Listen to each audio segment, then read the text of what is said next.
Hello, Wonderhussy here in beautiful downtown Los Angeles at a place I've been wanting to visit for a long time. It just took me forever to get around to it.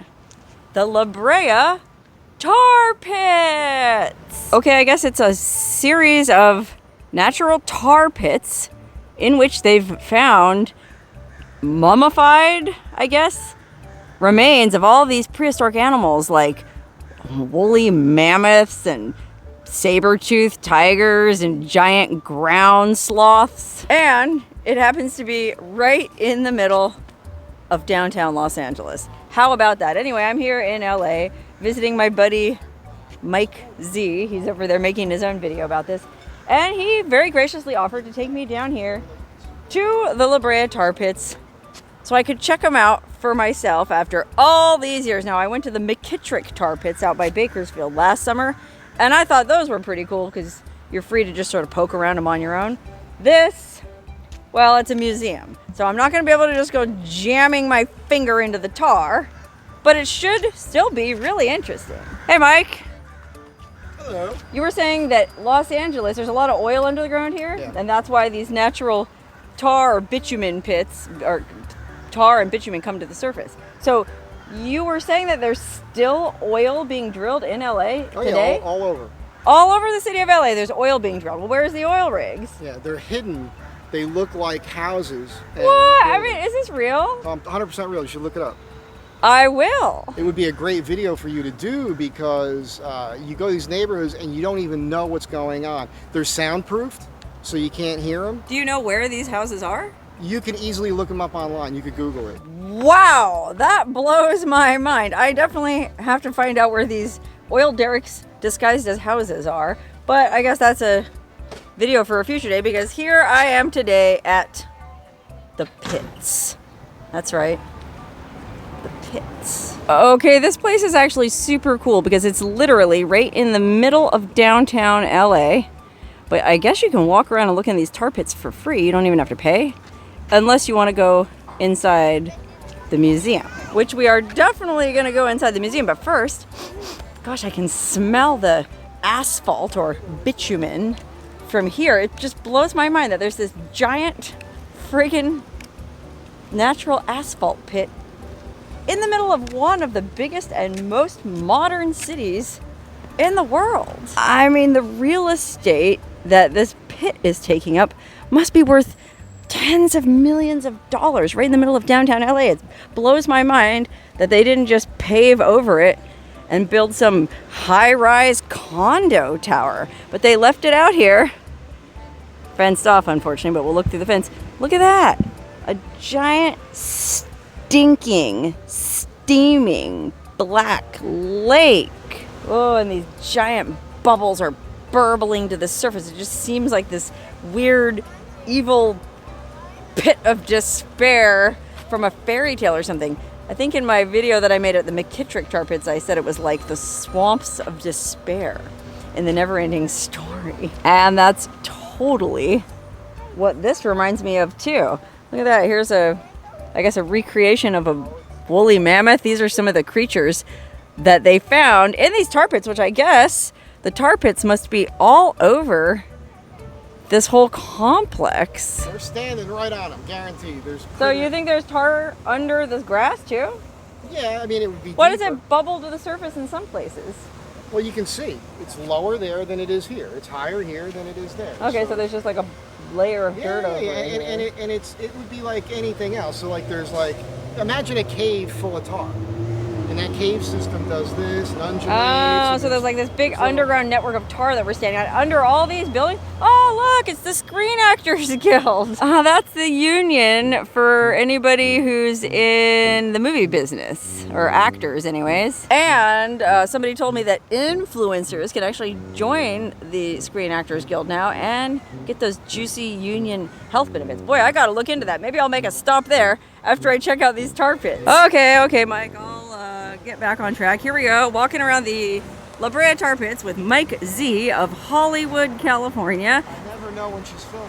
It's a beautiful day here in sunny Los Angeles, not a cloud in the sky, mid-August, just gorgeous, right? right. Thousands of people drive by every day right next to this tar pit. Right there. And a lot of them don't even know it's here. They don't understand what it is. They never stop to think about it. You know, they're just going about their day. Well, if there's tar under this whole area, I mean, that could be one of those fake houses right across the street like you were talking about. Isn't that interesting? Right on Wilshire Boulevard, one of the busiest thoroughfares in all of Los Angeles. Man, look at this. These traffic cones, I guess they put this here so you don't accidentally step on this part. I guess the tar, the natural asphalt just sort of bubbles to the surface at certain areas. And so they have to put these traffic cones up just to keep you from stepping in it. But look how gnarly and nasty this cone is. Boy, I was wrong. I didn't think you'd be able to get hands on here, but you can. Look at that. If this was smell-o-vision, whoo-wee. That is so wild. I love that. You can see something like that right across the street from these high-rises in the very shadow of the Screen Actors Guild building, no less. Wow, this is one of the things I love about Los Angeles. A lot of people bag on LA and they go, oh, it's a cancer, it's traffic, it's smog. And it is all those things.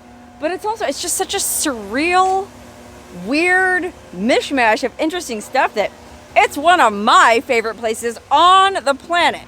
Wow, this is so interesting. Okay, here's a little informational sign. I guess what we're looking at is the lake pit. Oh, look at that. It says this lake fills a quarry where asphalt was mined in the 19th century. After the quarry was abandoned, rain and groundwater seepage soon filled the excavated area. I see, so they dug a big pit here back in the 1800s to mine the asphalt, and then it just sort of became a lake over the years. Golly, it's interesting to think of them mining asphalt in the 1800s. I guess they used asphalt for water. Well, I know the Native Americans used asphalt to waterproof their canoes. I'm sure the white man had all kinds of applications for asphalt, even before they started paving roads. I don't know when they started using asphalt to pave roads, if that would have been in the 1800s. They used to take asphalt and apply it and spray it over dirt roads. Oh, to sort of seal it? Yeah, to keep the in the dust 1800s? up. Oh, yeah. Okay, and then I guess these fiberglass sculptures of these mammoths,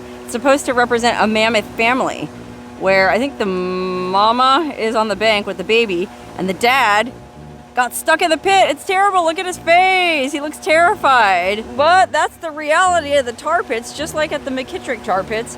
All kinds of critters got stuck in this bitumen, and I guess if we go in the museum, we're going to be able to see a bunch of the skeletons of the stuff they actually found here. Okay, yeah, it says right here on this sign that at the time, La Brea tar was mined to seal roofs and roads.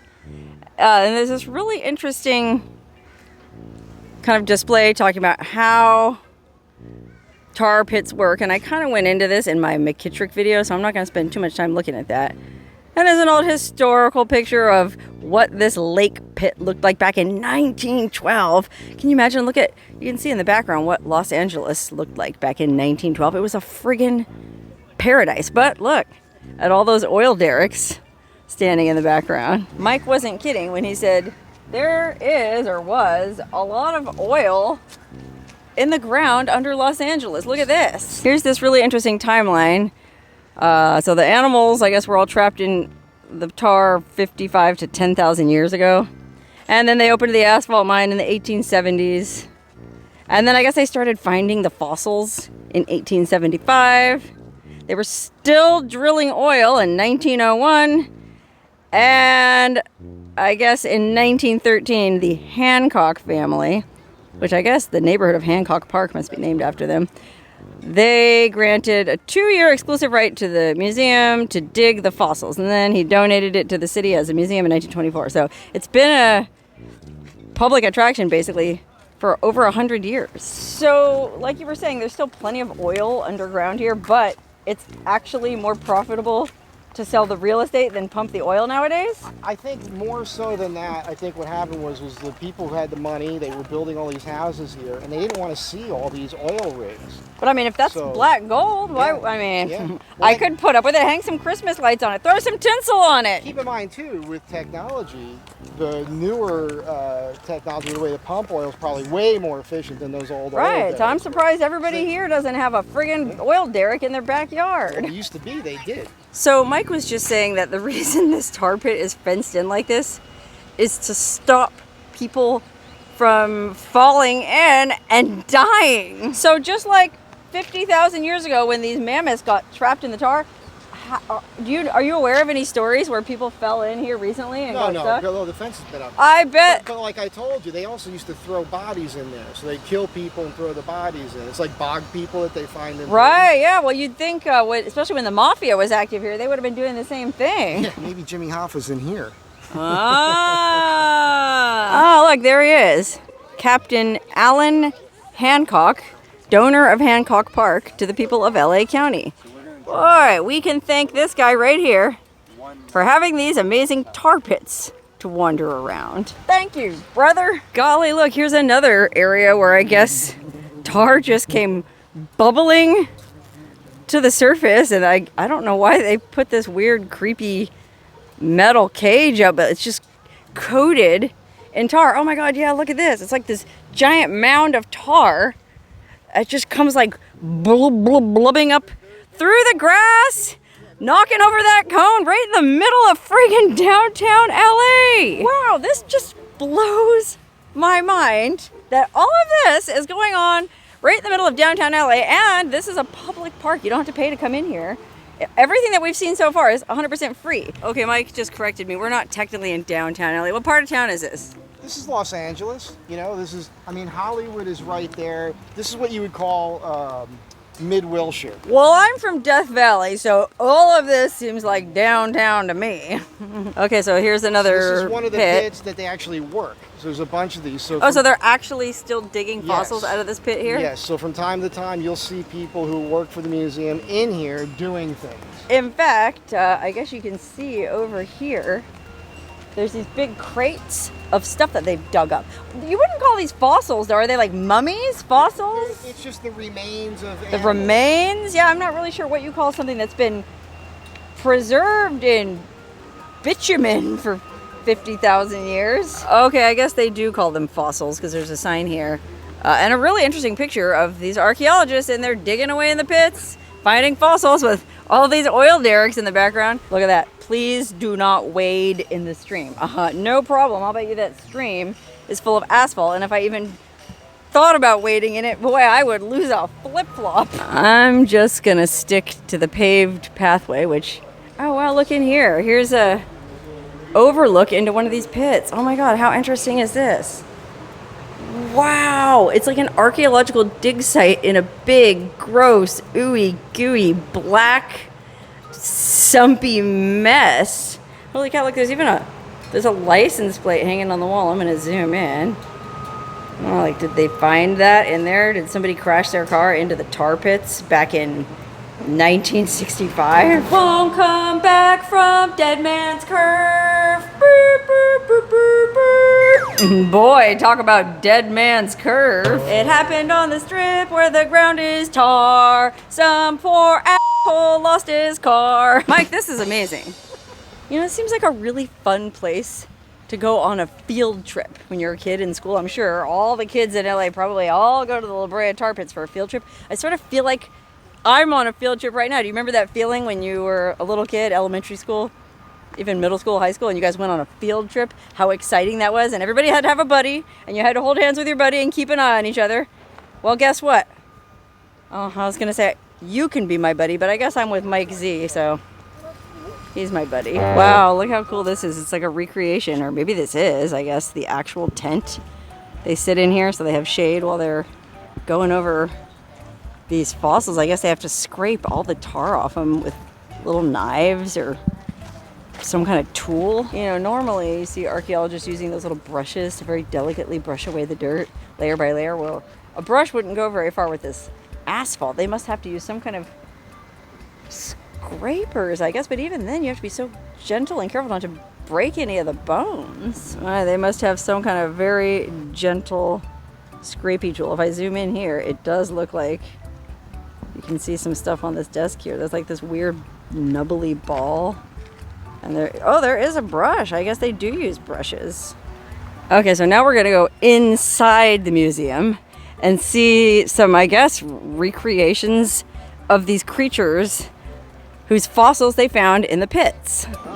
Okay, here we are inside the museum looking at, I mean, I guess that's an actual fossil of a mammoth, I guess, because of those tusks. Wow, isn't that wild? Look at the size of this friggin' bone. Oh, look, here's a California saber-tooth. Why is it behind glass like this, It's going to change to, so it goes from skeleton to... Boy, that's cool. They show you what the saber-toothed tiger looked like when it was alive with fur, and then through some sort of trickery, they turn it into a skeleton, the way it was when they found it. And apparently, according to Mike Z, they used to have a skeleton of a woman in here, okay? I guess they found a woman's body who was either thrown in 50,000 years ago as a sacrifice, or maybe her husband just got tired of her. Anyway, they used to have this woman's skeleton in here, but they took her out, I guess, out of respect for the, I don't know, the local native peoples, maybe? Anyway, this museum is full of amazing skeletons of these creatures they found in here. Here's the American mastodon. Lived 2 million to 10,000 years ago, shorter and stockier than their mammoth cousins. Okay, I guess this is like the biggest Colombian mammoth that they found in these tar pits, and that thing is huge. The sign says these things were 12 or 13 feet tall and weighed as much as 17,000 pounds. And I guess this is what it would have looked like when it still had skin and fur and eyeballs. Oh, look how expressive it is. Those eyes, man. Whatever artist built this thing did a really good job making this thing look alive. Okay, Mike just tipped me off to this little display over here of animal poop. Okay, and it's actually really cool because there's pictures of the different footprints of the animals, and then it shows their poop sample, and you have to try to guess what animal laid each one of these eggs, so to speak. So let's start over here. To me, that looks like some kind of lion or dog print, and that kind of looks like dog poo, so I'm gonna guess a dire wolf. Oh, saber-toothed cat. All right, I'm 0 for 1. This one is even bigger, and the turd is a lot more substantial, so I'll guess mastodon. Short-faced bear. Wah, wah, wah. Third time's a charm. There's a really big, weird footprint that I'm gonna guess is a mammoth. And I mean, that is a mammoth-sized pile of poo. Giant ground sloth. Oh my God, I'm never gonna pass this test. They're gonna have to send me back to Tar Pits 101. Okay, that looks like a camel hoof print to me, so I'm gonna go ahead and guess. Oh, and these do look like those camel balls I saw in Australia. If you watched my Australian videos, the camel poo was like these little round pellets. Let's see what's under door number 4. Camel! Yay, I finally got one right. Okay, there's one more. And this is a little teeny tiny critter with those little kind of pellets that looks like some kind of little squirrel. I'm just gonna guess some kind of ground squirrel. Oh, a cottontail rabbit! Wow, I didn't realize cottontail rabbits lived here prehistorically. That poo exhibit was pretty cool, Mike. Yeah, well, I was wondering, I said it there, I was going to ask you, like, which one do you think represents your poop closest? None, Mike, because I only poo rose petals. Okay, wow, look at this amazing display they did of direwolf skulls. These are all the skulls of direwolves that they found in these tar pits. Dozens and dozens and dozens, probably hundreds of them. And then on this side, we can see what the direwolf actually looked like. There he is. If you ever wondered what a direwolf looked like, there's a recreation of what the direwolf looked like with its fur and skin. And then down here, you can see the skeleton of it that they found, or some skeletons of it that they found in the tar pits. So funny because I always assumed dire wolves were like these crazy giant prehistoric creatures, but yeah, it's basically not that much bigger than a timber wolf. Oh, look how cool this is. You can actually watch them in the lab working on whatever it is they're excavating. Oh man, I guess they don't mind if I film them. I hope. Oh, this is so interesting. Look at that. She's just like digging through that tar one little bit at a time with a little tiny paintbrush. I mean, I guess she went to school for that and she's having a good time doing it. Boy, it seems like you need to have a whole lot of patience to do that job. Look at this lady. She's like classifying clamshells or something. Oh, and look at her. She's like painting that with something to like glue it back together. Man, it's interesting. It's all women in here. I guess women maybe are more into doing this precise detail kind of work, but look how interesting it is. On the counter next to her, like all these little specimens that they've dug up and very painstakingly cleaned off. And then look how cute. She's got her little collection of animal figurines. I feel like she needs a Bigfoot. Wow, and look in the middle. There's some kind of giant skull, I guess, that they're working on cleaning up. Is that a skull? It looks like those are two nubs of two tusks there in front. Wouldn't that have been where the tusks were? Whoa, look, back here is where they store all the specimens they find in these tar pits. I guess each one of those racks is full of little shallow drawers containing fossil specimens. In fact, you can kind of see in that one there. It's like a lower jawbone or something. Golly, there's just racks and racks and racks. This whole room is full of drawers full of fossils. I mean, toward what end, though? What are they going to do with them? Just leave them in this climate-controlled room forever? I mean, at some point, it kind of seems like, don't you have enough fossils? Uh-oh, Mike's getting hangry. I think that means it's time to leave the museum. So I guess we've seen enough of the La Brea tar pits for the day, and it's time to go get a bite to eat. Mike, thank you for taking me here. This was super interesting. I just have one question for you. It cost me $18 to get into this museum. Do you think anyone would pay that to check out my pits? I think they'd pay a lot more to see that up and close in person. You know, they don't stink at all. Okay, sounds like I'm off to a new business venture. Coming soon, the Wonderhussy pits, open for $18 admission charge.